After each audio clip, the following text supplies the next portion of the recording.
ಆಸ್ಪತ್ರೆಯ ಹೆರಿಗೆ ವಾರ್ಡ್ನಲ್ಲಿ ಭವ್ಯ ನೋವಿನಿಂದ ಒದ್ದಾಡುತ್ತಿದ್ದಳು. ಹೊರಗಡೆ ಕುಟುಂಬದವರೆಲ್ಲರೂ ತುಂಬ ಚಿಂತೆಗೊಳಗಾಗಿದ್ದರು. ಸ್ವಲ್ಪ ಹೊತ್ತಿನ ನಂತರ ಸಿಸ್ಟರ್ ಹೊರಗೆ ಬಂದು, ನಿಮ್ಮ ಮಗಳಿಗೆ ಗಂಡು ಮಗು ಆಯಿತು ಎಂದು ಮಗುವನ್ನು ಅವರ ಕೈಗೆ ಕೊಟ್ಟು ಹೋದಳು. 1 ಗಂಟೆಯ ನಂತರ ಡಾಕ್ಟರ್ ಹೊರಗೆ ಬಂದು, ಐ ಆಮ್ ಸಾರಿ, ನಾವು ನಿಮ್ಮ ಮಗಳನ್ನು ಉಳಿಸಿಕೊಳ್ಳೋಕೆ ಆಗುತ್ತಿಲ್ಲ. ಅವರು ಇನ್ನೇನು ಕೆಲವು ಕ್ಷಣಗಳಲ್ಲಿ ಮರಣ ಹೊಂದುತ್ತಾರೆ. ಅಷ್ಟರಲ್ಲಿ ನೀವು ಹೋಗಿ ಅವರನ್ನು ನೋಡಬಹುದು ಎಂದು ಹೇಳಿದರು. ಅದನ್ನು ಕೇಳಿದ ಎಲ್ಲರಿಗೂ ಶಾಕ್ ಆಯಿತು. ತಕ್ಷಣ ಎಲ್ಲರೂ ಒಳಗೆ ಓಡಿ ಹೋದರು. ಭವ್ಯಾಳನ್ನು ನೋಡಿ ಮಾತನಾಡಿಸುತ್ತಿರುವಾಗ ಉಸಿರು ನಿಲ್ಲಿಸಿದಳು. ನಂತರ ದೇಹವನ್ನು ಆಂಬ್ಯುಲೆನ್ಸ್ನಲ್ಲಿ ಮನೆಗೆ ತೆಗೆದುಕೊಂಡು ಬಂದರು. ಎಲ್ಲರೂ ತಾಳಲಾರದ ನೋವಿನಲ್ಲಿ ಇದ್ದರೂ ಅಂತ್ಯಕ್ರಿಯೆಯನ್ನು ಮಾಡಲೇಬೇಕು ಎಂದು ಮಾಡಿ ಮುಗಿಸಿದರು. ನಂತರ ಭವ್ಯಾಳ ತಂದೆ ತಾಯಿಯಾದ ಶ್ರೀನಿವಾಸ್ ಹಾಗೂ ಅನಂತಮ್ಮ ತಮ್ಮ ಅಳಿಯನನ್ನು ಯಾವ ರೀತಿ ಸಮಾಧಾನ ಮಾಡಬೇಕು ಎಂದು ತಿಳಿಯಲಿಲ್ಲ. ಏಕೆಂದರೆ ಅಳಿಯನಿಗೆ ತಂದೆ ತಾಯಿ ಯಾರೂ ಇರಲಿಲ್ಲ. ಅವನಿಗೆ ಈಗ ಹುಟ್ಟಿದ ಮಗನಿದ್ದ. ಈಗ ಭವ್ಯ ತೀರಿಕೊಂಡು ಮಗುವನ್ನು ಕೊಟ್ಟು ಹೋಗಿದ್ದಳು. ನಂತರ ಗೋಪಾಲನ ದೂರದ ಸಂಬಂಧಿಯೊಬ್ಬರು ಆಗಬಾರದು ಆಗಿ ಹೋಗಿದೆ. ಈಗ ನಿನಗೆ ಮಗುವಿದೆ. ನೀನು ಆ ಮಗುವನ್ನು ಕರೆದುಕೊಂಡು ಎಲ್ಲಿಗೆ ಹೋಗುತ್ತೀಯಾ, ಹೇಗೆ ಇರುತ್ತೀಯಾ ಎಂದು ಕೇಳಿದಾಗ ಗೋಪಾಲ ಹೇಳಿದ, ನಾನು ಯಾರ ಮೇಲೂ ಅವಲಂಬಿತನಾಗಿಲ್ಲ ಎಂದು ಮಗುವನ್ನು ತೆಗೆದುಕೊಂಡು ಅಲ್ಲಿಂದ ಹೊರಟು ಹೋದ. ಗೋಪಾಲನ ಮನೆ ಹಾಗೂ ಅವರ ಅತ್ತೆ ಮಾವನ ಮನೆಗೆ ಬಹಳ ದೂರವೇನೂ ಇರಲಿಲ್ಲ. ಪ್ರತಿದಿನ ಹೋಗಿ ಬಂದು ನೋಡುತ್ತಿದ್ದರು. ಪ್ರತಿದಿನ ಹೋಗುತ್ತಿದ್ದವರು ದಿನಗಳು ಕಳೆಯುತ್ತಾ ವಾರಕ್ಕೆ 1 ಸಲ, ತಿಂಗಳಿಗೆ 1 ಸಲ ಹೋಗಿ ನೋಡತೊಡಗಿದರು.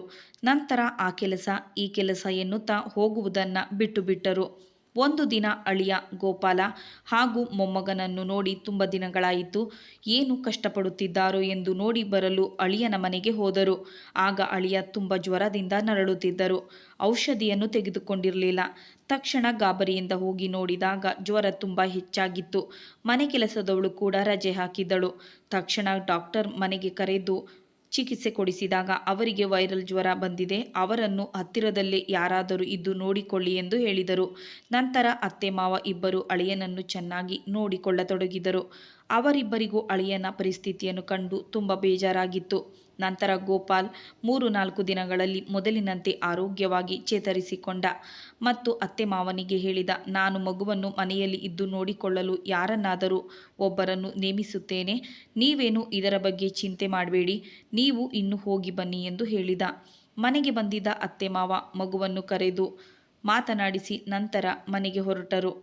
ಅಳಿಯನ ಅವಸ್ಥೆಯನ್ನು ನೋಡಲಾಗದೆ ಮಾವ ಶ್ರೀನಿವಾಸ್ ಮತ್ತು ಅತ್ತೆ ಅನಂತಮ್ಮನವರು ಒಂದು ನಿರ್ಧಾರಕ್ಕೆ ಬಂದರು. ಚಿಕ್ಕ ಮಗಳು ದಿವ್ಯಾಳನ್ನು ಅಳಿಯನಿಗೆ ಕೊಟ್ಟು ಮದುವೆ ಮಾಡಿದರೆ ಹೇಗೆ ಎಂದು ತಮ್ಮ ಮಗನಾದ ರವಿ ಬಳಿ ಕೇಳಿದರು. ಆಗ ರವಿ ಕೂಡ ತಂಗಿಯನ್ನು ಕೊಟ್ಟು ಮದುವೆ ಮಾಡಲು ಒಪ್ಪಿಕೊಂಡನು. ನಂತರ ಇದರ ತೀರ್ಮಾನವನ್ನು ನಾವೇ ತೆಗೆದುಕೊಂಡರೆ ಆಗುವುದಿಲ್ಲ, ದಿವ್ಯಾಳನ್ನು ಒಂದು ಮಾತು ಕೇಳಿಬಿಡೋಣ ಎಂದು ದಿವ್ಯಾಳನ್ನು ಸಹ ಅಲ್ಲಿಗೆ ಕರೆದರು. ಆಗ ಅವಳಿಗೆ ಹೇಳಿದರು, ನಾವು ನಿನ್ನನ್ನು ಭಾವನಿಗೆ ಕೊಟ್ಟು ಮದುವೆ ಮಾಡುತ್ತೇವೆ ಎಂದಾಗ ದಿವ್ಯಾ ಭಾವನಿಗ ಎಂದು ಶಾಕ್ ಆದಳು. ಆಗ ಅವರ ತಾಯಿ, ಯಾಕೆ, ಅವರಿಗೇನು ಕಮ್ಮಿಯಾಗಿದೆ, ಸರ್ಕಾರಿ ಕೆಲಸ, ಮನೆ, ಆಸ್ತಿ ಪಾಸ್ತಿ ಎಲ್ಲವೂ ಚೆನ್ನಾಗಿಯೇ ಇದೆ, 3-4 ವರ್ಷ ದೊಡ್ಡವರು ಇರಬಹುದು ಅಷ್ಟೇ. ಮೊದಲೆಲ್ಲ 20-30 ವರ್ಷ ದೊಡ್ಡವರನ್ನು ಮದುವೆ ಮಾಡಿಕೊಳ್ಳುತ್ತಿರಲಿಲ್ವಾ? ನಿನ್ನ ಅಕ್ಕನನ್ನು ಮದುವೆಯಾಗಲು ನಿಮ್ಮ ಭಾವ ಬಂದಾಗ ನಮ್ಮ ಹತ್ತಿರ ಏನೂ ಇರಲಿಲ್ಲ.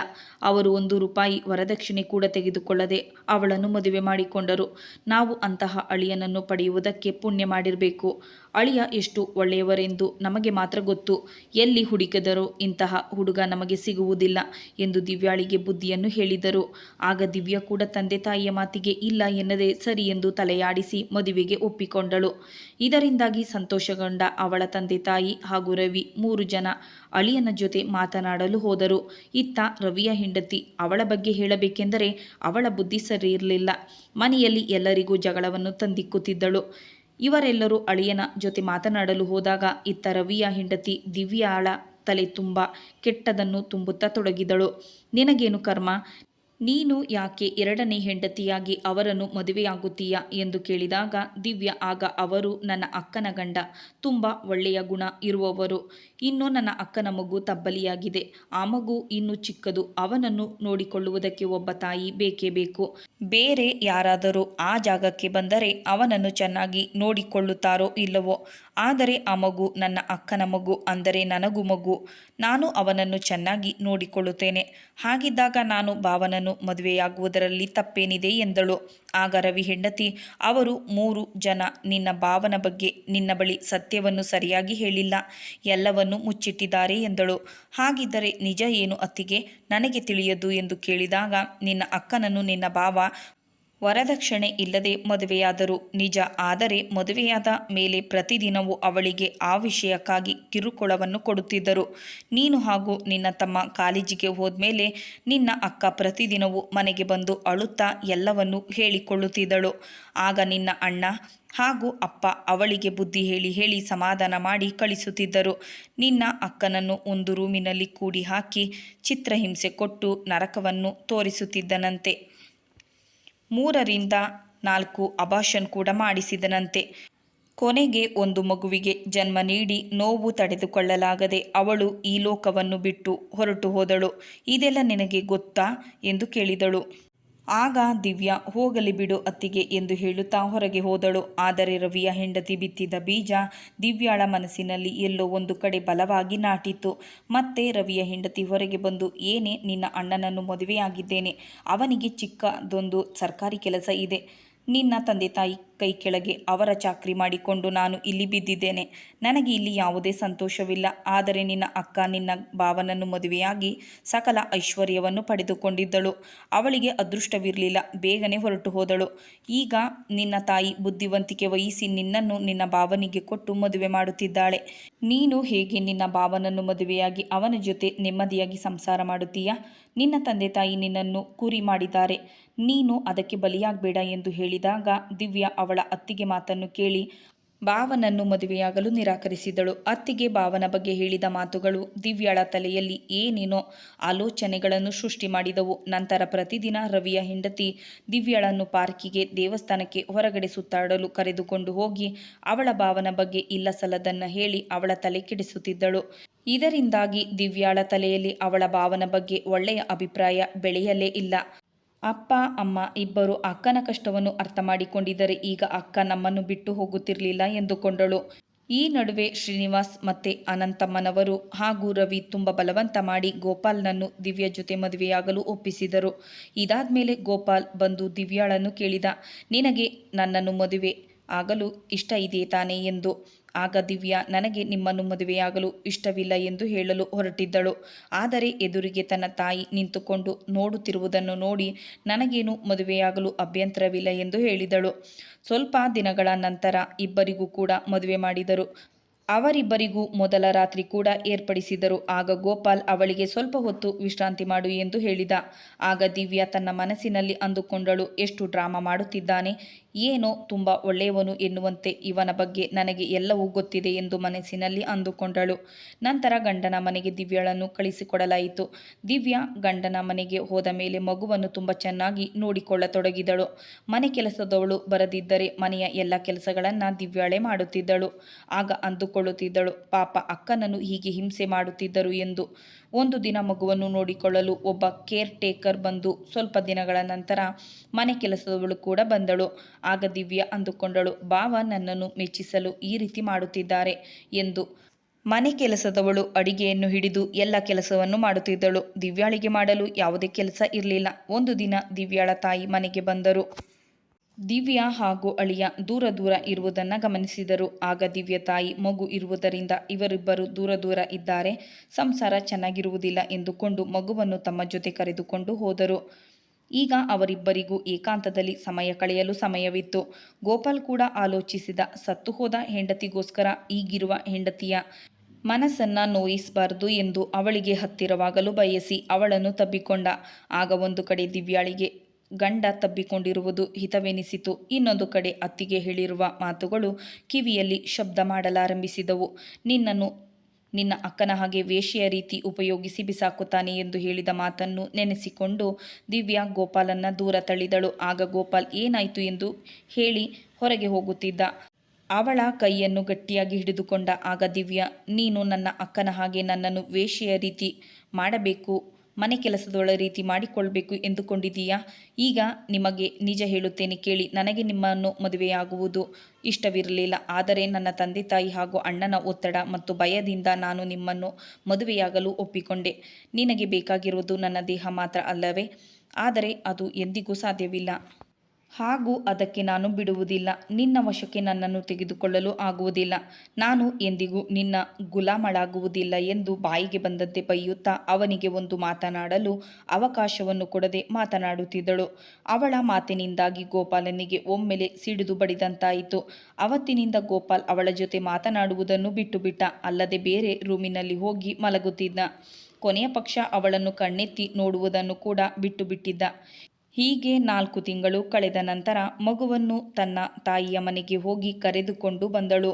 ದಿವ್ಯಾ ಅಳಿಯ ಹಾಗೂ ಮಗಳು ಇಬ್ಬರು ಒಂದಾಗಿದ್ದಾರೆ, ಸಂತೋಷದಿಂದ ಜೀವನ ಮಾಡುತ್ತಿದ್ದಾರೆ ಎಂದು ಅನಂತಮ್ಮನವರು ಅಂದುಕೊಂಡಿದ್ದರು. ಗೋಪಾಲ್ ಮಗುವನ್ನು ಅಷ್ಟಾಗಿ ಮುದ್ದಾಡುತ್ತಿರಲಿಲ್ಲ. ಆಗ ದಿವ್ಯಾ, ಓಹೋ, ನನ್ನ ಅಕ್ಕನಿಗೆ ಹುಟ್ಟಿದ ಮಗು ಅಲ್ಲವೇ, ಅದಕ್ಕೆ ಅವನನ್ನು ಇವನು ಎತ್ತಿಕೊಳ್ಳುವುದಿಲ್ಲ ಎಂದುಕೊಳ್ಳುತ್ತಿದ್ದಳು. ದಿವ್ಯಾ ತನ್ನ ರೂಮಿನ ಬಾಗಿಲನ್ನು ಭದ್ರವಾಗಿ ಹಾಕಿಕೊಳ್ಳುತ್ತಿದ್ದಳು. ಎಲ್ಲಿ ಗೋಪಾಲ್ ನನ್ನನ್ನು ಏನಾದರೂ ಮಾಡಿಬಿಡುತ್ತಾನೆ ಎನ್ನುವ ಭಯ ಇತ್ತು. ಸ್ವಲ್ಪ ದಿನಗಳು ಹೀಗೆ ಇಬ್ಬರ ಮಧ್ಯೆ ಮುನಿಸು ಮುಂದುವರಿಯಿತು. ಮಗು ಕೂಡ ದೊಡ್ಡದಾಗಿ ಓಡಾಡಲು ಶುರು ಮಾಡಿತ್ತು. ಇವರ ಮದುವೆಯಾಗಿ ಹತ್ತಿರ 1 ವರ್ಷವಾಗುತ್ತಾ ಬಂದಿತು. ಒಂದು ದಿನ ಮಗು ಆಟವಾಡುತ್ತಾ ಮನೆಯ ಕಬೋರ್ಡ್ ಮತ್ತು ಡ್ರಾಯರ್ ಒಳಗೆ ಇದ್ದ ವಸ್ತುಗಳನ್ನು ತೆಗೆದು ಹೊರಗೆ ಹಾಕುತ್ತಿದ್ದ. ಕಬೋರ್ಡ್ ಒಳಗೆ ಇದ್ದ ಒಂದು ಪುಸ್ತಕವನ್ನು ಹೊರತೆಗೆದು ಅದರಲ್ಲಿ ಹಾಳೆಗಳನ್ನು ಹರಿಯುತ್ತಾ ಆಟವಾಡುತ್ತಿದ್ದ. ಅದನ್ನು ನೋಡಿದ ದಿವ್ಯಾ, ಅಯ್ಯೋ ದೇವರೇ, ಏನಾದರೂ ಒಂದು ಮಾಡ್ತಾನೆ ಇರ್ತೀಯ ನೀನು ಎಂದು ಮಗುವಿಗೆ ಮುದ್ದಾಗಿ ಬೈಯುತ್ತಾ ಹಾಳೆಗಳನ್ನು ಎತ್ತಿಕೊಳ್ಳುತ್ತಿರುವಾಗ ಕಾಗದಲ್ಲಿ ತನ್ನ ಅಕ್ಕನ ಬರವಣಿಗೆ ಇರುವುದನ್ನು ನೋಡಿದಳು. ಅದರಲ್ಲಿ ನನಗೆ ಈ ಮದುವೆ ಇಷ್ಟ ಇಲ್ಲ ಎನ್ನುವ ಹೆಡ್ಡಿಂಗ್ ಲೈನನ್ನು ನೋಡಿ ಗಾಬರಿಗೊಂಡು ಎಲ್ಲ ಪೇಪರ್ಗಳನ್ನು ಆಯ್ದುಕೊಂಡು ರೂಮಿನೊಳಗೆ ಹೋದಳು. ನಂತರ ಆ ಡೈರಿಯನ್ನು ತೆಗೆದುಕೊಂಡು ಎಲ್ಲ ಹಾಳೆಗಳನ್ನು ಸರಿಯಾಗಿ ಜೋಡಿಸಿ ಓದತೊಡಗಿದಳು. ನನ್ನ ತಂದೆ ಒಬ್ಬ ಸರ್ಕಾರಿ ಕೆಲಸಗಾರ. ನನ್ನ ತಾಯಿಯನ್ನು ಮದುವೆಯಾಗಿ ನನ್ನ ಅಣ್ಣ ಹಾಗೂ ನಾನು ಹುಟ್ಟಿದೆವು. ಇಷ್ಟಕ್ಕೆ ಸಾಕು ಎನ್ನುವುದನ್ನು ಬಿಟ್ಟು ದರಿದ್ರ ಎನ್ನುವಂತೆ ಒಬ್ಬ ತಂಗಿ ಹಾಗೂ ತಮ್ಮ ಹುಟ್ಟಿಸಿ 4 ಮಕ್ಕಳು ಆದವು. ಅಷ್ಟೇ ಅಲ್ಲದೆ ಹೆಣ್ಣು ಮಕ್ಕಳು ಹಾಗಿರಬೇಕು ಹೀಗಿರಬೇಕು, ಹೊರಗೆ ಹೋಗಬಾರ್ದು ಎನ್ನುವ ಅವರದೇ ಆದ ಸಿದ್ಧಾಂತವನ್ನು ಹೊರಡಿಸಿದರು. ತಂದೆ ತಾಯಿಯ ಪ್ರೀತಿ ಕೇವಲ ಗಂಡು ಮಕ್ಕಳಿಗೆ ಮಾತ್ರ ಇತ್ತು, ಹೆಣ್ಣು ಮಕ್ಕಳ ಮೇಲೆ ಇರಲಿಲ್ಲ. ಇವರ ಎಲ್ಲ ನಿಬಂಧನೆಗಳಲ್ಲಿ ಬದುಕಲು ನನಗೆ ಇಷ್ಟ ಇರಲಿಲ್ಲ. ಅಣ್ಣನಿಗೆ ಅತ್ತಿಗೆಯನ್ನು ಕೊಟ್ಟು ಮದುವೆ ಮಾಡಿದರು. ಆದರೆ ಅವಳು ಅಣ್ಣನಿಗೆ ಸರಿಯಾದ ಜೋಡಿಯಲ್ಲ. ಇನ್ನು ನನ್ನ ವಿಷಯ ಹೇಳಬೇಕೆಂದರೆ, ಕಾಲೇಜಿನಲ್ಲಿ ಓದುತ್ತಿರುವಾಗ ಪ್ರಭು ಎನ್ನುವ ಹುಡುಗನ ಜೊತೆ ನನ್ನ ಸ್ನೇಹವಾಯಿತು. ನಂತರ ಸ್ನೇಹ ಪ್ರೀತಿಯಾಗಿ ತಿರುಗಿತು. ಕಾಲೇಜು ಕೂಡ ಮುಗಿಯುತ್ತಾ ಬಂದಿತ್ತು. ಒಂದು ದಿನ ಮನೆಗೆ ಬಂದು ಪ್ರಭು ಹಾಗೂ ನಾನು ಪ್ರೀತಿಸುತ್ತಿದ್ದೇವೆ, ಅವರ ಜೊತೆ ನನ್ನ ಮದುವೆ ಮಾಡಿಕೊಡಿ ಎಂದು ತಂದೆ ತಾಯಿಗೆ ಹೇಳಬೇಕು ಎಂದುಕೊಂಡೆ. ಅಷ್ಟರಲ್ಲಿ ಅಮ್ಮ ಬಂದು ನನ್ನ ಬಾಯಲ್ಲಿ ಸ್ವೀಟ್ ಇಟ್ಟಳು. ನೀನು ತುಂಬ ಅದೃಷ್ಟವಂತೆ ನೋಡು, ಗೋಪಾಲ್ ಎನ್ನುವ ಹುಡುಗ ಸರ್ಕಾರಿ ಕೆಲಸದಲ್ಲಿದ್ದಾನೆ. ಅವನು ನಿನ್ನನ್ನು ನೋಡಿ ಒಪ್ಪಿಕೊಂಡಿದ್ದಾನೆ. ವರದಕ್ಷಿಣೆಯನ್ನು ಕೇಳಿಲ್ಲ. ತುಂಬ ಆಸ್ತಿ ಇದೆ. ತಂದೆ ತಾಯಿ ಇಲ್ಲ, ಅಕ್ಕ ತಂಗಿಯರಿಲ್ಲ. ನೀನೇ ಅವನಿಗೆ ಎಲ್ಲ. ಅವರನ್ನು ಮದುವೆಯಾಗಲು ಒಪ್ಪಿಕೊಳ್ಳಮ್ಮ ಎಂದು ಹೇಳಿದರು. ನಂತರ ಗೋಪಾಲ್ ಮನೆಗೆ ಬಂದು, ಭವ್ಯ, ಈ ಮದುವೆಯಾಗಲು ನಿನಗೆ ಒಪ್ಪಿಗೆ ಇದೆಯಾ ಎಂದು ಕೇಳಿದಾಗ ಅಪ್ಪ ಅಮ್ಮ ಎದುರು ಒಪ್ಪಿಗೆ ಇದೆ ಎಂದು ಹೇಳಿದಳು. ಭವ್ಯ ತನ್ನ ಹಾಗೂ ಪ್ರಭುವಿನ ಪ್ರೀತಿ ಬಗ್ಗೆ ಅವಳು ಬಾಯಿ ಬಿಡಲಿಲ್ಲ. ನಂತರ ಭವ್ಯ ಯೋಚಿಸತೊಡಗಿದಳು. ಪ್ರಭುವಿಗೆ ಕೆಲಸವಿಲ್ಲ, ಆಸ್ತಿ ಇಲ್ಲ, ಅಂತಸ್ತಿಲ್ಲ. ಆದರೆ ಗೋಪಾಲನಿಗೆ ಎಲ್ಲವೂ ಇದೆ ಎಂದು ಮದುವೆಗೆ ಒಪ್ಪಿಕೊಂಡಳು. ಸ್ವಲ್ಪ ದಿನಗಳ ನಂತರ ಎಂಗೇಜ್ಮೆಂಟ್ ಸಮಯ ಬಂದಿತು. ಭವ್ಯಾಳಿಗೆ ಪ್ರಭುವಿನ ನೆನಪಾಯಿತು. ತಕ್ಷಣ ಅವಳು ಪ್ರಭುವಿನ ಬಳಿ ಹೋಗಿ, ನಾನು ನೀನು ಮನೆಯಿಂದ ಓಡಿ ಹೋಗಿ ಮದುವೆಯಾಗೋಣ ಎಂದು ಹೇಳಿದಳು. ಆಗ ಪ್ರಭು, ನಾನು ನಿನ್ನನ್ನು ಪ್ರೀತಿಸಿರುವುದು ಏಕೆ? ನಾನು ನನ್ನ ತಾಯಿಗೆ ಹೇಳಿ ಒಪ್ಪಿಸಿದ್ದೇನೆ. ನಿನ್ನ ತಂದೆ ಹಾಗೂ ಅಣ್ಣ ಸರ್ಕಾರಿ ಕೆಲಸದಲ್ಲಿದ್ದಾರೆ. ನನ್ನ ತಾಯಿ ನಿನ್ನನ್ನು ಮದುವೆ ಮಾಡಿಕೊಳ್ಳಲು ಕೆಲಸವನ್ನು ನಿಮ್ಮ ತಂದೆ ಹತ್ತಿರ ಒಂದು ಸೈಟು, ಲಕ್ಷಗಟ್ಟಲೆ ದುಡ್ಡು ಕೇಳಬೇಕು ಎಂದುಕೊಂಡಿದ್ದಾರೆ. ನಿನ್ನ ತಂದೆ ತಾಯಿ 1 ರೂಪಾಯಿಯನ್ನು ಕೊಡುವುದಿಲ್ಲ. ನೀನು ಬರೀ ಕೈಯಲ್ಲಿ ಬಂದರೆ ನನ್ನ ತಾಯಿ ನಿನ್ನನ್ನು ನನ್ನ ಜೊತೆ ಮದುವೆಯಾಗಲು ಒಪ್ಪಿಕೊಳ್ಳುವುದಿಲ್ಲ. ಅಮ್ಮನಿಗೆ ಇಷ್ಟವಿಲ್ಲದಿದ್ದರೆ ನಾನು ಕೂಡ ನಿನ್ನನ್ನು ಮದುವೆಯಾಗಲು ಸಾಧ್ಯವಿಲ್ಲ ಎಂದು ಹೇಳಿದಾಗ ಅಲ್ಲಿಂದ ನಿರಾಸೆಯಿಂದ ಬಂದ ಭವ್ಯ ಗೋಪಾಲನ ಜೊತೆ ಮದುವೆ ಮಾಡಿಕೊಂಡಳು. ಆದರೆ ಅವನ ಜೊತೆ ಒಂದು ದಿನವೂ ಪ್ರೀತಿಯಿಂದ ಇರುತ್ತಿರಲಿಲ್ಲ. ಗೋಪಾಲ್ ಮಾತ್ರ ಭವ್ಯಳನ್ನು ತುಂಬ ಪ್ರೀತಿಸುತ್ತಿದ್ದ. ಅವಳಿಗೆ ಏನು ಇಷ್ಟ, ಏನು ಇಷ್ಟವಿಲ್ಲ ಎನ್ನುವುದನ್ನು ತಿಳಿದುಕೊಳ್ಳುತ್ತಿದ್ದ. ಅವಳ ಕೈಯಲ್ಲಿ ಕೆಲಸ ಮಾಡಿಸಬಾರದು ಎಂದು ಕೆಲಸದವರನ್ನು ಇಟ್ಟಿದ್ದ. ಮನೆಯ ಅಡುಗೆಯಿಂದ ಹಿಡಿದು ಅವಳು ತೊಟ್ಟುಕೊಳ್ಳುವ ವಸ್ತ್ರ ಒಡವೆಗಳವರೆಗೂ ಎಲ್ಲವನ್ನು ಅವಳ ಇಷ್ಟದಂತೆ ಮಾಡುತ್ತಿದ್ದ. ಹೀಗೆ ಒಂದು ದಿನ ಭವ್ಯ ಹೊರಗೆ ಹೋದಾಗ ಪ್ರಭುವನ್ನು ಭೇಟಿ ಮಾಡಿದಳು. ಆಗ ಅವನು ಹೇಗಿದ್ದೀಯಾ ಎಂದು ಕೇಳಿದ. ಹೇಗಿರಲಿ, ನಿನ್ನಿಂದ ದೂರವಾಗದೆ ಅವನಿಗೂ ಹತ್ತಿರವಾಗದೆ ಬದುಕುತ್ತಿದ್ದೇನೆ ಎಂದು ಹೇಳಿದಳು. ಆಗ ಪ್ರಭು, ನಾನು ತಪ್ಪು ಮಾಡಿಬಿಟ್ಟೆ ಭವ್ಯ, ಅಮ್ಮನಿಗೆ ಲಕ್ವ ಹೊಡೆದಿದೆ. ನನಗೀಗ ನಮ್ಮ ತಾಯಿಯನ್ನು ಹಾಗೂ ನನ್ನನ್ನು ನೋಡಿಕೊಳ್ಳುವ ಹುಡುಗಿ ಬೇಕಾಗಿದ್ದಾಳೆ ಎಂದು ತುಂಬ ನೊಂದುಕೊಂಡನು. ಆಗ ಭವ್ಯ ಅವನನ್ನು ಸಮಾಧಾನ ಮಾಡಿದಳು. ನಂತರ ಇಬ್ಬರು ಜೊತೆಯಾಗಿ ಒಂದು ಹೋಟೆಲ್ಗೆ ಹೋದರು. ಆ ಹೋಟೆಲ್ನ ರೂಮ್ನಲ್ಲಿ ಇಬ್ಬರು ಶಾರೀರಿಕವಾಗಿ ಒಂದಾಗುತ್ತಾರೆ. ನಂತರ ಅವಳ ಶರೀರ ಪ್ರತಿದಿನ ಪ್ರಭುವನ್ನು ಬಯಸಿತು. ಪ್ರತಿದಿನ ಗೋಪಾಲ್ ಆಫೀಸ್ಗೆ ಹೋದ ಮೇಲೆ ಭವ್ಯ ಹಾಗೂ ಪ್ರಭು ಹೋಟೆಲ್ನಲ್ಲಿ ಪ್ರತಿದಿನವೂ ಸೇರುತ್ತಿದ್ದರು. ಹೀಗೆ 3 ತಿಂಗಳು ಕಳೆದು ಹೋಯಿತು. ನಂತರ ಪ್ರಭುವಿಗೆ ಕೆಲಸ ಸಿಕ್ಕಿತು. ಅವರ ತಂದೆಗೆ ಟ್ರಾನ್ಸ್ಫರ್ ಆಯಿತು ಎಂದು ಬೇರೆ ಊರಿಗೆ ಹೊರಟು ಹೋದ. ಸ್ವಲ್ಪ ದಿನಗಳ ನಂತರ ಅವಳಿಗೆ ತಲೆ ತಿರುಗಿದಂತಾಗಿ ಕುಸಿದು ಬಿದ್ದಳು. ಆಗ ಗೋಪಾಲ್ ಅವಳನ್ನು ಆಸ್ಪತ್ರೆಗೆ ಕರೆದುಕೊಂಡು ಹೋಗಿ, ಪಿತ್ತ ಜಾಸ್ತಿ ಆಗಿದೆಯಾ ಅಥವಾ ಫುಡ್ ಪಾಯ್ಸನ್ ಏನಾದರೂ ಆಗಿದೆಯಾ ಎಂದು ಡಾಕ್ಟರ್ ಹತ್ತಿರ ಕೇಳಿದಾಗ ಡಾಕ್ಟರ್, ಇಲ್ಲ, ಅದ್ಯಾವುದೂ ಅಲ್ಲ, ಇವರು ಈಗ ಪ್ರೆಗ್ನೆಂಟ್ ಆಗಿದ್ದಾರೆ ಎಂದು ಹೇಳಿದರು. ಈ ಸುದ್ದಿಯನ್ನು ಕೇಳಿ ಗೋಪಾಲ್ ಆಘಾತಗೊಂಡನು. ಮನೆಗೆ ಬಂದ ನಂತರ, ಏನಿದು, ನಾನು ನಿನ್ನನ್ನು ಮುಟ್ಟದೆ ನೀನು ಪ್ರೆಗ್ನೆಂಟ್ ಹೇಗೆ ಆಗಲು ಸಾಧ್ಯ, ಏನು ವಿಷಯ ಎಂದು ಕೇಳಿದ. ಆಗ ನಾನು ನಡೆದ ವಿಷಯವನ್ನೆಲ್ಲ ಹೇಳಿದೆ. ಈ ವಿಷಯವನ್ನೆಲ್ಲ ಕೇಳಿದ ನಂತರ ಗೋಪಾಲ್ ಎದೆ ಒಡೆದುಕೊಂಡು ಕೆಳಗೆ ಕುಸಿದು ಬಿದ್ದ. ನಾನು ಮದುವೆಗೆ ಮುಂಚೆ ನಿನ್ನನ್ನು ಎಷ್ಟು ಸಾರಿ ಕೇಳಿದೆ, ನೀನು ಯಾರನ್ನಾದರೂ ಪ್ರೀತಿಸುತ್ತಿದ್ದೀಯಾ, ನನ್ನನ್ನು ಮದುವೆಯಾಗಲು ನಿನಗೆ ಇಷ್ಟ ತಾನೇ ಎಂದು. ಆಗ ನೀನು ನನಗೆ ಅಂತಹ ಸಿಚುವೇಶನ್ ಬರಲಿಲ್ಲ ಎಂದು ಹೇಳಿದೆ. ಆದರೆ ಮದುವೆಯಾದ ಮೇಲೆ ಇಂತಹ ಕೆಲಸವನ್ನು ಏಕೆ ಮಾಡಿದೆ ಎಂದು ಕೇಳಿದ. ಆಗ ಅವಳು ಪ್ರಭುವನ್ನು ಪ್ರೀತಿಸುತ್ತಿದ್ದ ವಿಷಯ ಹೇಳಿ, ನನಗೆ ಅವನನ್ನು ಮರೆಯಲಾಗಲಿಲ್ಲ, ನಿಮ್ಮ ಬಳಿಯೂ ಚೆನ್ನಾಗಿ ಇರುವುದಕ್ಕೆ ಸಾಧ್ಯವಾಗಲಿಲ್ಲ ಎಂದು ಹೇಳಿದಳು. ಸರಿ, ಆಗಿದ್ದು ಆಗಿ ಹೋಯಿತು. ಒಬ್ಬ ಗಂಡಸು ತಪ್ಪು ಮಾಡಿದರೆ ತಪ್ಪನು ಎಂದು ಒಪ್ಪಿಕೊಳ್ಳುವ ಈ ಪ್ರಪಂಚ ಹೆಂಗಸು ಮಾಡಿದರೆ ತಪ್ಪು ಎಂದು ನಾನು ಒಪ್ಪಿಕೊಳ್ಳುವುದಿಲ್ಲ. ನನಗೆ ತಾಯಿ, ಅಕ್ಕ ತಂಗಿಯರು ಇಲ್ಲ. ಒಂದು ವೇಳೆ ನನ್ನ ಅಕ್ಕ ತಂಗಿಯರು ತಪ್ಪು ಮಾಡಿದರೆ ನನ್ನ ತಾಯಿ ಹೇಗೆ ಕ್ಷಮಿಸುತ್ತಿದ್ದಳೋ ಅದೇ ರೀತಿ ನಾನು ತಾಯಿಯ ಸ್ಥಾನದಲ್ಲಿ ಇದ್ದು ನೀನು ಮಾಡಿದ ತಪ್ಪನ್ನು ಕ್ಷಮಿಸುತ್ತೇನೆ. ಈ ಊರಿಂದ ವರ್ಗಾವಣೆ ತೆಗೆದುಕೊಳ್ಳುತ್ತೇನೆ. ಎಲ್ಲವನ್ನು ಮರೆತು ಬೇರೆ ಕಡೆ ಹೊಸದಾಗಿ ಜೀವನವನ್ನು ಶುರು ಮಾಡೋಣ. ಈ ಮಗುವನ್ನು ನೀನು ಅಬಾರ್ಷನ್ ಮಾಡಿಸಿಕೋ ಎಂದು ಹೇಳಿದನು. ಆದರೆ ಭವ್ಯ, ಇಲ್ಲ, ನಾನು ಅವನ ಜೊತೆ ಪ್ರೀತಿಯಿಂದ ಒಂದಾಗಿದ್ದೇನೆ, ನಾನು ಈ ಮಗುವನ್ನು ಅಬಾರ್ಷನ್ ಮಾಡಿಸಿಕೊಳ್ಳುವುದಿಲ್ಲ ಎಂದು ಹಠ ಹಿಡಿದಳು. ಆಗ ಗೋಪಾಲ್, ಬೇರೆ ಯಾವುದೋ ಮಗುವಿಗೆ ನನ್ನ ಮನೆತನದ ಹೆಸರನ್ನು ನಾನು ಕೊಡುವುದಿಲ್ಲ, ನಾನು ತಂದೆ ಕೂಡ ಆಗುವುದಿಲ್ಲ ಎಂದನು. ಹೀಗೆ ಪ್ರತಿದಿನ ಅವರಿಬ್ಬರ ಮಧ್ಯೆ ಜಗಳಗಳು ನಡೆಯುತ್ತಲೇ ಇದ್ದವು. ಆದರೂ ಅವನು ಸಹನೆ ತೆಗೆದುಕೊಂಡು ಅವಳಿಗೆ ಊಟ ಮಾಡಿಸುತ್ತಿದ್ದ. ಔಷಧಿಯನ್ನು ಕೂಡ ಕೊಡುತ್ತಿದ್ದ. ಆದರೆ ಅವಳು ಅವುಗಳನ್ನು ತೆಗೆದುಕೊಳ್ಳುತ್ತಿರಲಿಲ್ಲ. ಹೀಗೆ ಅವರಿಬ್ಬರು ಜಗಳ ಮಾಡುತ್ತಿದ್ದಾಗ ಅಪ್ಪ, ಅಮ್ಮ ಹಾಗೂ ಅಣ್ಣ ಬಂದು ನಮ್ಮ ಎಲ್ಲ ಮಾತುಗಳನ್ನು ಕೇಳಿಸಿಕೊಂಡರು. ಅಣ್ಣ ನನ್ನನ್ನು ಸಾಯುವ ಹಾಗೆ ಹೊಡೆದು ಹೋಗಿದ್ದ. ನಂತರ ಗೋಪಾಲ್ ಬಂದು ಅವಳು ಪ್ರೆಗ್ನೆಂಟ್ ಇದ್ದಾಳೆ ಎಂದು ಬಿಡಿಸಿದ್ದ. ಆಗ ಗೋಪಾಲ್ ಕಾಲನ್ನು ಹಿಡಿದುಕೊಂಡರು. ನಮ್ಮದು ತಪ್ಪಾಗಿದೆ, ನಮ್ಮ ಮಗಳು ದೊಡ್ಡ ಘೋರವಾದ ತಪ್ಪನ್ನು ಮಾಡಿದಾಳೆ ಎಂದು ಕಾಲು ಹಿಡಿದು ಕ್ಷಮೆ ಕೇಳುತ್ತಿದ್ದರು ನನ್ನ ಅಪ್ಪ ಅಮ್ಮ. ಆಗ ಗೋಪಾಲ್, ನೀವು ಏನು ತಪ್ಪು ಮಾಡಿದ್ದೀರಿ ಮಾವ, ಮೇಲೆ ಎದ್ದೇಳಿ ಎಂದು ಹೇಳುತ್ತಿದ್ದ. ಭವ್ಯಳಿಗೆ ಹೊಟ್ಟೆ ನೋವು ಶುರುವಾಯಿತು. ಇಷ್ಟೆಲ್ಲವನ್ನು ಭವ್ಯ ಒಂದು ಕಥೆಯ ರೂಪದಲ್ಲಿ ತನ್ನ ಇಡೀ ಜೀವನದ ಬಗ್ಗೆ ಆ ಡೈರಿಯಲ್ಲಿ ಬರೆದಿದ್ದಳು. ಇದನ್ನೆಲ್ಲ ಡೈರಿಯಲ್ಲಿ ಓದಿದ ದಿವ್ಯಾಳಿಗೆ ಪ್ರಾಣವೇ ಹೋದಂತಾಯಿತು. ಇದೇನಿದು, ಈ ಮಗು ಭಾವನಿಗೆ ಹುಟ್ಟಿಲ್ಲ, ಅಪ್ಪ ಅಮ್ಮ ಅಣ್ಣನಿಗೆ ಎಲ್ಲರಿಗೂ ಈ ವಿಷಯ ಗೊತ್ತು, ಆದರೆ ಅತ್ತಿಗೆ ನನ್ನ ಬಳಿ ಬೇರೆಯೇ ಹೇಳಿದಳು ಎಂದು ತಕ್ಷಣ ತಾಯಿಯ ಮನೆಗೆ ಹೋಗಿ, ಅಮ್ಮ, ಅಕ್ಕ ತಪ್ಪು ಮಾಡಿದಾಳ, ಈ ಮಗು ಭಾವನಿಗೆ ಹುಟ್ಟಿಲ್ಲವ ಎಂದಾಗ, ಹೌದು ಕಣೆ, ನಾವು ಏನು ಕರ್ಮ ಮಾಡಿದ್ದೇವೋ ಎಂದು ಅವಳು ನನ್ನ ಹೊಟ್ಟೆಯಲ್ಲಿ ಹುಟ್ಟಿದಳೋ, ಅವಳು ಮಾಡದ ತಪ್ಪಿಲ್ಲ, ಅವಳು ಆ ನೀತಿಗೆಟ್ಟ ಜೀವನದ ರಹಸ್ಯವನ್ನ ಬೇರೆ ಡೈರಿಯಲ್ಲಿ ಬರೆದಿದ್ದಾಳ. ಛೀ, ಅವಳ ಜನ್ಮಕ್ಕೆ, ಇಂಥವರಿಗೆ ಈ ಭೂಮಿಯ ಮೇಲೆ ಬದುಕಲು ಕೂಡ ಅರ್ಹತೆ ಇಲ್ಲ. ಅವಳು ಮಾಡಿದ ತಪ್ಪಿಗೆ ಭಗವಂತ ಅವಳಿಗೆ ಸರಿಯಾದ ಶಿಕ್ಷೆಯನ್ನೇ ಕೊಟ್ಟು ಕರೆದುಕೊಂಡ. ಅವಳ ಹಾಗೆ ನೀನಲ್ಲ, ನೀನು ತುಂಬ ಒಳ್ಳೆಯವಳು, ಭಾವನ ಜೊತೆ ಚೆನ್ನಾಗಿ ಸಂಸಾರವನ್ನು ಮಾಡುತ್ತಿದ್ದೀಯ. ಅಂಥ ದರಿದ್ರದವಳಿಗೆ ದೇವರಂಥ ಗಂಡನ ಬೆಲೆ ಗೊತ್ತಿರಲಿಲ್ಲ. ಅವಳಿಗೆ ಅಂಥ ದೇವರಂಥ ಗಂಡನನ್ನು ದೂರವಿಟ್ಟು ಬೇರೆ ಗಂಡಸಿನ ಸಹವಾಸ ಮಾಡಿ ನಮ್ಮ ಮಾನ ಮರ್ಯಾದೆಯನ್ನು 3 ಕಾಸಿಗೆ ಬೀದಿಯಲ್ಲಿ ಮಾರಿ ಈಗ ನರಕವನ್ನು ಸೇರಿದಾಳೆ. ನಿನ್ನ ಅಕ್ಕ ಮಾಡಿದ ತಪ್ಪು ಒಂದಾ ಎರಡ? ನಿನ್ನ ಭಾವ ಅವಳು ಅಷ್ಟೆಲ್ಲ ಮಾಡಿದರೂ ಒಂದು ದಿನವೂ ನಮ್ಮ ಮುಂದೆ ಬಂದು ಚಾಡಿ ಹೇಳಲಿಲ್ಲ. ನಿನಗೆ ಇನ್ನೊಂದು ವಿಷಯ ಗೊತ್ತಾ? ನಿನಗೆ ನಿನ್ನ ಗಂಡ ನಿನ್ನ ತಮ್ಮನಿಗೆ ಒಳ್ಳೆಯ ಕಾಲೇಜಿನಲ್ಲಿ ಸೀಟ್ ಕೂಡ ಅವರೇ ಕೊಡಿಸಿದ್ದು.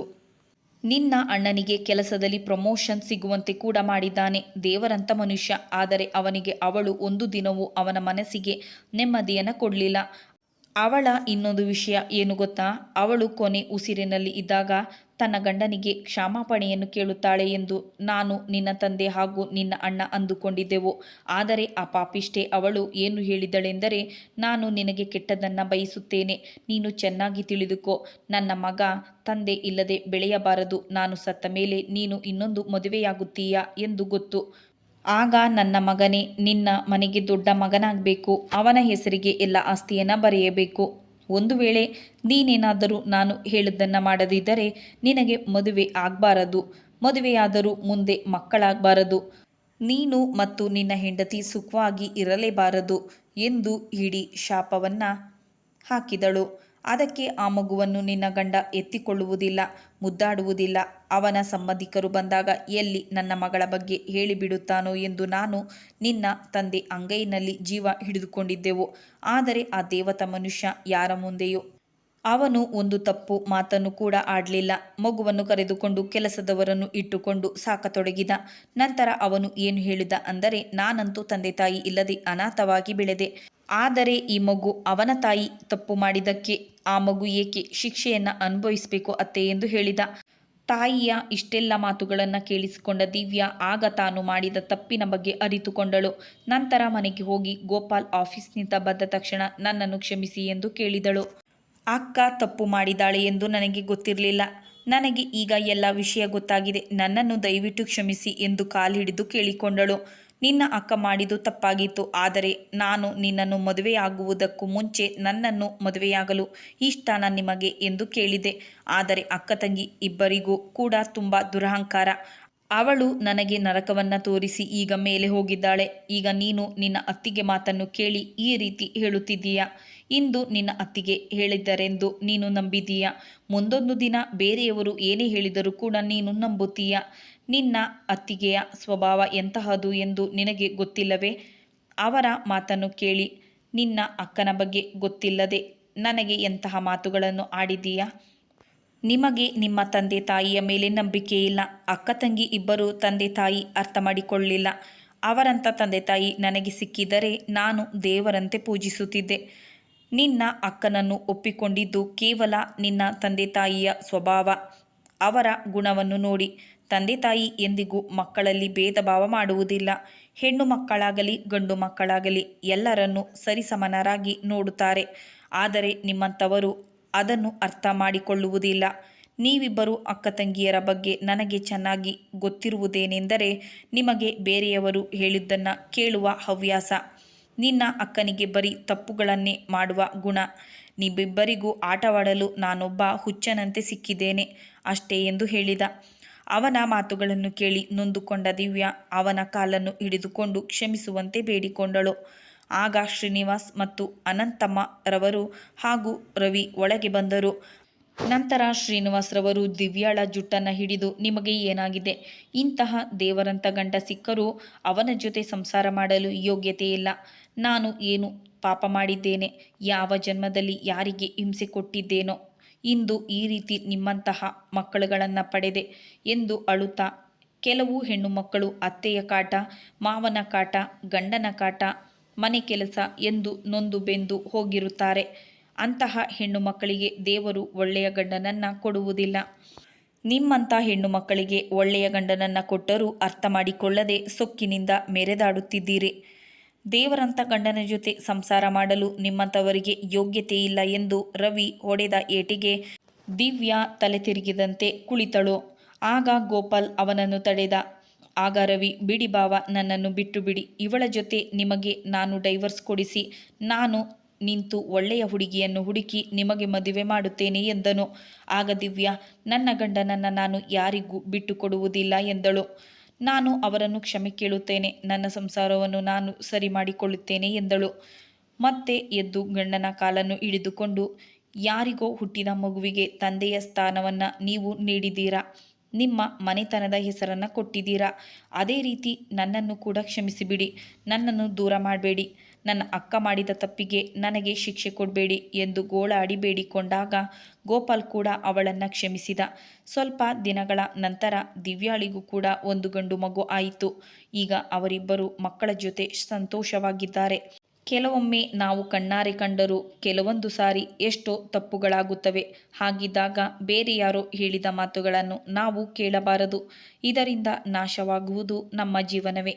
ಸ್ನೇಹಿತರೆ, ಇದು ಇವತ್ತಿನ ಕಥೆಯಾಗಿತ್ತು. ಈ ಕತೆ ನಿಮಗೆ ಇಷ್ಟ ಆದರೆ ಒಂದು ಲೈಕ್ ಮಾಡಿ, ಶೇರ್ ಮಾಡಿ. ಮತ್ತೊಂದು ಕಥೆಯೊಂದಿಗೆ ಭೇಟಿಯಾಗೋಣ. ಕಥೆಯನ್ನು ಕೇಳಿದ್ದಕ್ಕಾಗಿ ತಮಗೆಲ್ಲರಿಗೂ ಧನ್ಯವಾದಗಳು.